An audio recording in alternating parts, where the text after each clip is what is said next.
আসসালামু আলাইকুম, কেমন আছেন আপনারা? আজকে একটা ডেলের ল্যাটিটিউড একটা ইন্সপায়রন একটা মাদারবোর্ড কাজ নিয়েছি। কাস্টমার বলছিল যে এটা আরেক জায়গায় দেখাইছে, চলতে চলতে নাকি হঠাৎ অফ হয়ে গেছিলো। তো পরে এটা নিলাম মাত্র 1,000 টাকাতে। এটা ঠিক করবো এই ইয়াতে না খুলি আর কি। 1,000 টাকা করছি, পরে সময় ছিল না আর খুলতে পারি নেই। কাস্টমার রিসিভ করে চলে গেছে। পরে আজকে সকালে খুলে দেখি এটার সর্বাঙ্গে ব্যথা। যেমন একটা আইসি বার্ন, দুইটা আইসি বার্ন, এখানে যে 5 ভোল্ট রেগুলেটর বার্ন, এটা ফ্যান রেগুলেটর।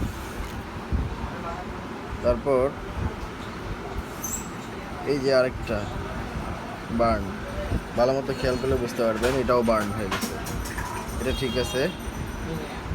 তারপর এই যে এদিকে দেখেন, এটা তো পুরো একদম পিসিবি সহ ইয়ে হয়ে গেছে